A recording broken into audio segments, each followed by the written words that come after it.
What's up, Keep Pounding crew? We're back today with another video. Keep pounding.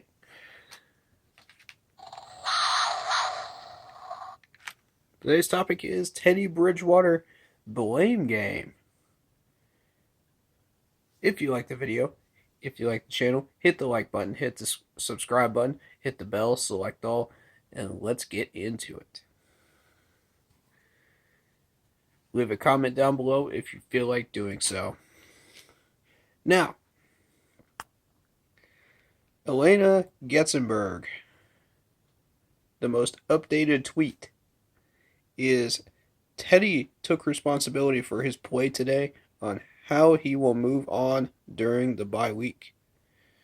I'm able to point the finger at myself, remind myself that, man, there's so much more better football in me. Now, I will excuse the poor grammar there, but I get what he's saying. Look, I get what he's saying. I'm reading in between the lines here.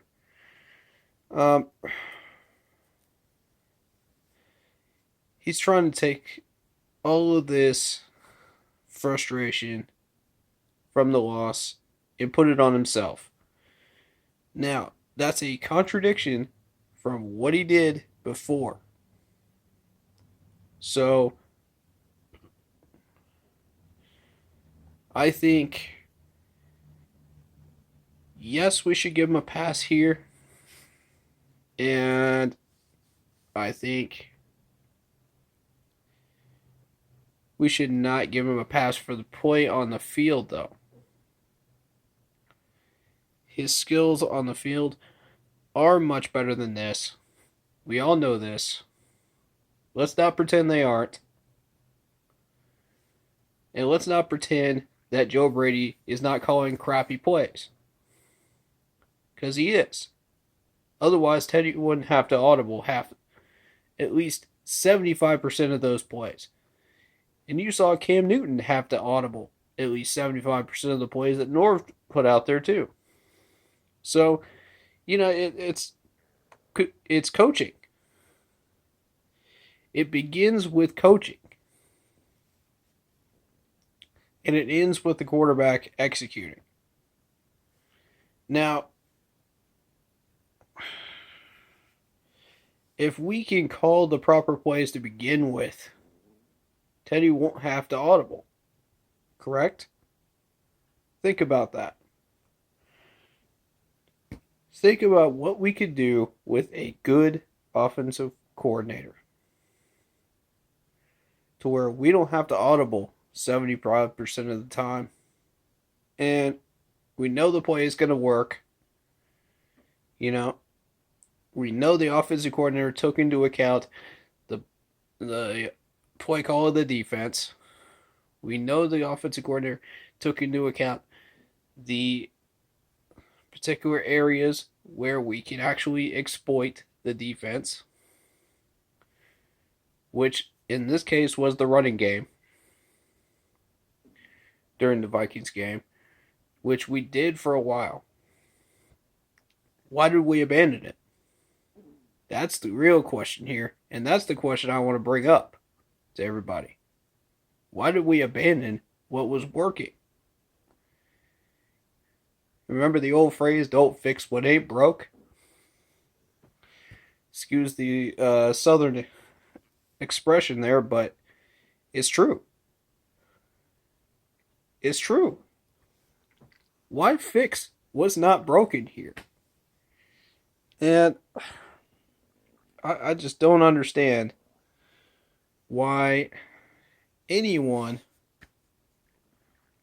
would get away from the run when the pass game is obviously not working. So, and I think there's enough blame to go around to Phil Snow as well. Because when you play that soft zone for about 75% of the game, and then you give up a touchdown in prevent defense for a whole minute in the fourth quarter, That's not a good thing. So we gotta really shape up in the coaching department. But I mean, Teddy is right on that account. But he was wrong to put that out in the media. Absolutely wrong. You don't put that out in the public. You keep that in the private area, in the locker room, and you talk to the coaches. You sit down, discuss what's going on, figure out a plan, and go out there and execute it. I don't want to hear excuses. That's all I heard was excuses out of that first tweet. That's all I heard from Teddy was excuses. And we don't like those in Carolina. We don't like those. We've had enough excuses. We put up with enough excuses from Ron Rivera. We put up with enough excuses from Norv Turner. We put up with enough excuses from Cam Newton. Enough is enough. Let's go out there, get a plan together, and execute it.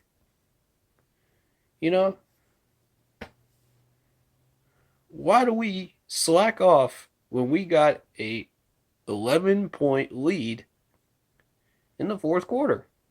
Why? It's like y'all want to lose.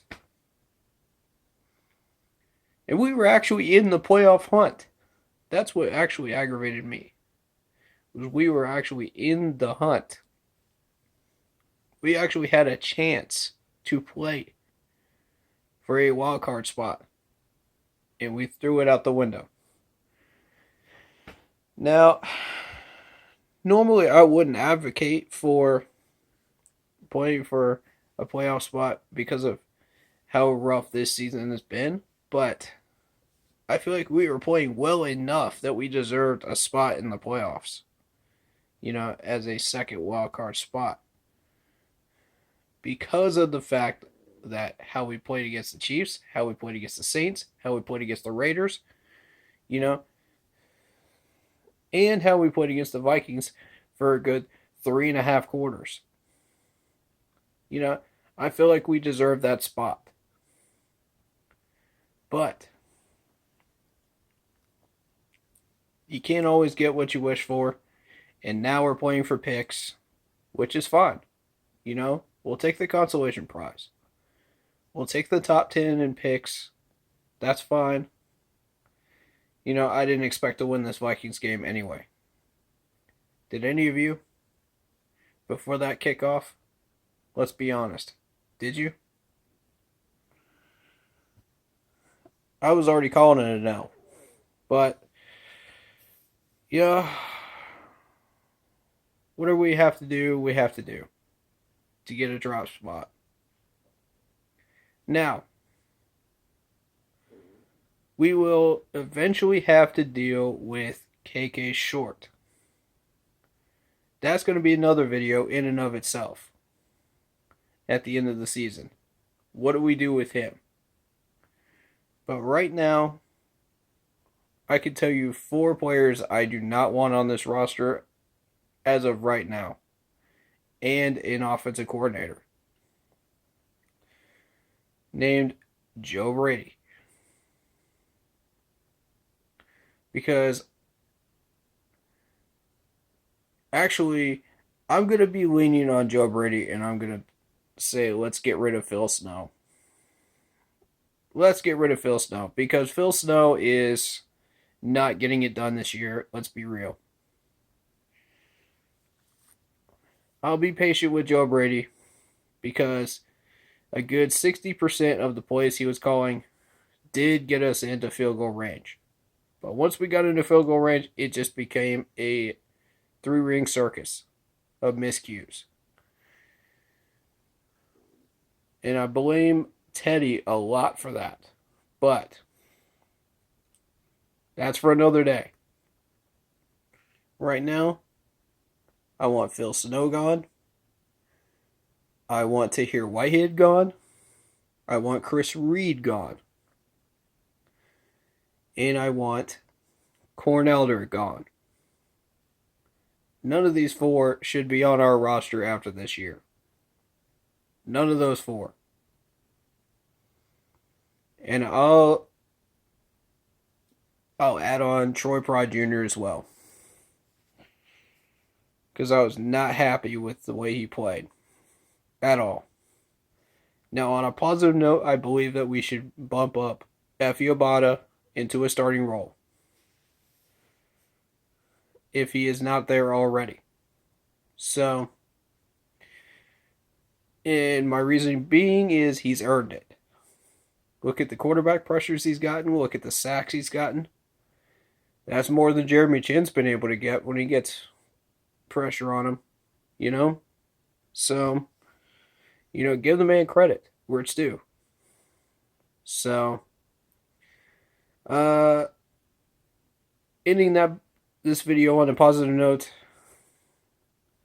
we will be getting a solid draft choice here. I suggest we get an offensive tackle or an offensive guard going into the draft, first and second round. Unless Trevor Lawrence is available, then we get rid of Will Grier. That's my suggestion. Take it for what it is.